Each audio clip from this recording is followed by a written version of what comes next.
नमस्कार मंडळी, खूप खूप स्वागत आहे गायत्रीज रेसिपीजमध्ये तुमचं.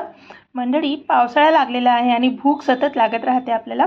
तर इथे मी मस्त असा चमचमीत मसाले भात बनवलेला आहे, जो सर्वांचा आवडीचा असतो.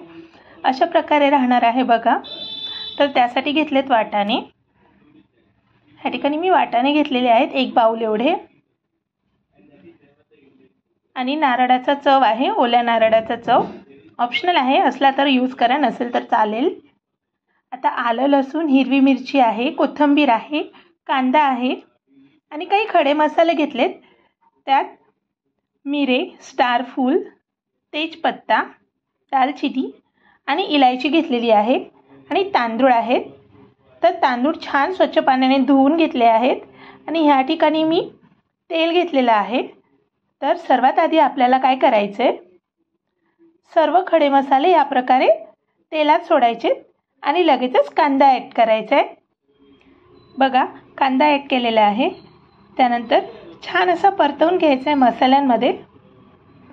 मंडळी, खूप वेगळ्या पद्धतीने हे असा भात बनवला जातो, पण बघा जसं मी बनवत आहे त्याप्रमाणे तुम्ही बनवा. कांदा होतोय तोपर्यंत एका साईडला गरम पाणी करायला ठेवा, तेच पाणी यूज करायचं आहे आपल्याला. तर या ठिकाणी मसाले, खडे मसाले, कांदा आणि लगेचच थोडा कांदा झाला की आपल्याला वाटाणे टाकायचे. अशा पद्धतीने परतून घ्यायचे आहेत, म्हणजे वाटाण्यांमध्ये पण पूर्ण चव उतरेल मसाल्यांची. आता झाकण ठेवायचे आणि थोडा वेळ होऊ द्यायचे मंद आचेवर. आता ज्यामध्ये मी नारळाचा चव करून घेतला आहे, प्लस करून या पद्धतीने मिक्सरला काढून घेतलेला आहे. जर आपल्याकडे किसायचा वेळ नसेल तर एक साईडला वाटण करायचं आहे, हिरवी मिरची, आलं, लसूण आणि कोथिंबीरचं, आणि काही मसाले घ्यायचे आहेत आपल्याला. आणि इथे तांदूळ छान असे निथळून घेतलेत. आता बघा, कुठलेच मसाले न टाकता, म्हणजे कुठलेच सुके मसाले न टाकता तांदूळ टाकलेले आहेत. आणखी एकदा सांगते, अगोदर खडे मसाले, नंतर कांदा, नंतर वाटाणे आणि डायरेक्ट तांदूळ टाकायचे आहेत. पण तांदळातलं संपूर्ण पाणी निथळून घ्यायचे, ज्या पद्धतीने मी घेतलेलं आहे. आता छान असं परतून घ्यायचे आणि होऊ द्यायचे. त्यानंतर हळद टाकायची आपल्याला 1 चमचा एवढी,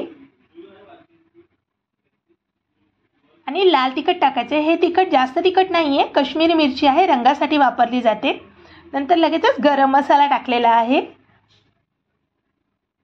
अर्धा चमचा आता टाकायचा, अर्धा चमचा नंतर टाकायचा. आणि आलं, लसूण, हिरवी मिरचीची पेस्ट टाकायची आहे. बघा, हे सर्व साहित्य अगोदर तेलात परतायचं नाही आहे आपल्याला. तांदूळ ॲड केल्यानंतर सर्व साहित्य टाकायचे. सर्व सुके मसाले आणि आलं लसूणची पेस्ट छान असं मिक्स करून घ्यायचे. अजूनही मी पाणी टाकलेलं नाही आहे. छान मिक्स करून घ्यायचे, होऊ द्यायचे. आणि आत्ताच चवीपुरतं मीठ टाकत आहे मी. तुम्हाला नसेल कळत आत्ता, तर तुम्ही अंदाजा येत नसेल तर पाणी टाकल्यानंतर पण तुम्ही ॲड करू शकतात मीठ. मी आत्ताच ॲड करत आहे. छान असं मिक्स करून घेत आहे. व्यवस्थित मिक्स करून घ्यायचे.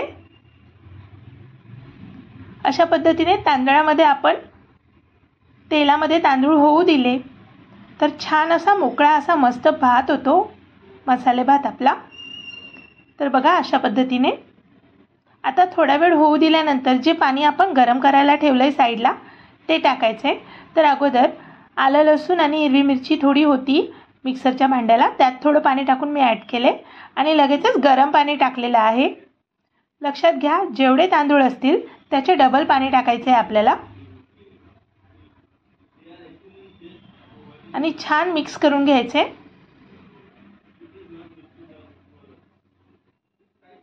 बघा, अशा पद्धतीने मस्त असा रंग आलेला आहे मसाले भातांचा. आता छान असं उकळून घ्यायचं आहे आपल्याला आणि लक्ष राहू द्यायचे. बघा, उकळल्यानंतर वाटाणे पूर्ण बाहेर आलेले आहेत, वर आलेले आहेत. एकदा मिक्स करायचे, आणखी थोडा वेळ होऊ द्यायचे. हे थोडं फास्ट गॅसवर केलं तर चालेल, पण अशा पद्धतीने पाणी आटलं एकदा की त्यानंतर आपल्याला मंद आचेवरच होऊ द्यायचं आहे बरं का भात. बघा, जास्त पाणी नाही आहे, पण वाफेवरच हा भात छान होईल. अगदी मंद करायचं आहे आणि झाकण ठेवून होऊ द्यायचं आहे भात. आता बघा, मस्त असा मसाले भात रेडी आहे. तर शेवटी मी ॲड करत आहे ओल्या नारळाचा चव आणि कोथिंबीर ॲड करणार आहे मी। अशा पद्धतीने बघा, खूप असा चमचमीत आणि मस्त असा चविष्ट भात तयार होतो आपला। पापड आणि लोणच्याबरोबर सर्व करू शकतात तुम्ही। बघा अशा पद्धतीने तर रेडी आहे आपला मसाले भात खाण्यासाठी। छान असे पापड तळून घ्यायचे आहेत मस्त आणि सर्व करायचे आहे। लोणच्याबरोबर पण खूप छान लागतो आणि असाही मस्त लागतो, कशाचीही गरज पडत नाही। एकदा तुम्ही खा, बनवा आणि रेसिपी आवडली तर मला नक्की कळवा, कमेंट्स करा। तुमच्या कमेंट्सची वाट बघते मी। गायत्रीज रेसिपीला लाईक करा, शेअर करा, सबस्क्राईब करा आणि कमेंट्स करा। आपल्या फ्रेंड सर्कलपर्यंत पण पोहोचवा। थँक्यू।